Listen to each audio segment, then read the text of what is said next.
Como eu falei com vocês, eu instalei a câmera na minha casa pra poder provar que eu não tava sendo aquela bruxa toda pra minha enteada, igual ela tava falando pra mãe dela. Eu instalei a câmera e, assim, na semana seguinte, ela já chegou na casa da mãe dela, né? Tava na semana de passar com o pai dela.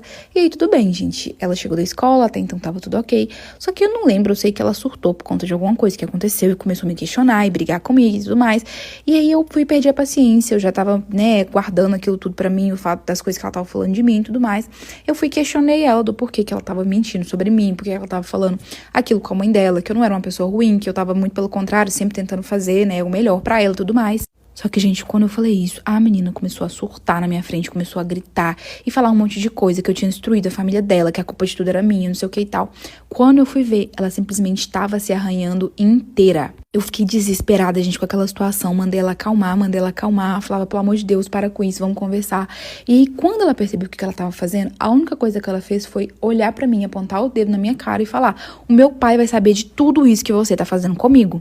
Quando ela falou isso, eu vi que a situação já tinha ido pra outro rumo, que o caldo já tinha entornado. Falei, não, eu vou ter que conversar com o pai dela.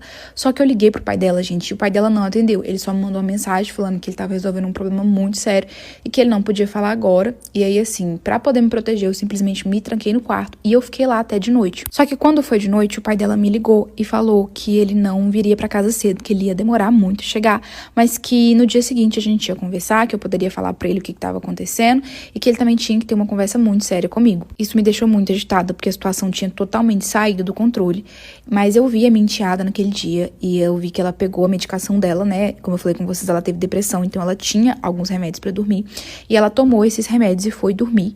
E eu confesso pra vocês que depois que ela dormiu, eu fui lá e peguei metade de um comprimido nas coisas dela, porque eu não tava conseguindo ficar em paz e como eu não ia conseguir falar com meu marido naquele dia, eu fui lá e tomei o remédio e simplesmente apaguei e só acordei na manhã seguinte. Quando eu acordei, meu marido estava saindo pro trabalho, falou que ele estava terminando de resolver a situação e que quando ele voltasse a gente ia ter uma conversa muito séria. Só que assim, gente, isso nunca tinha acontecido. Meu marido nunca foi de esconder as coisas de mim.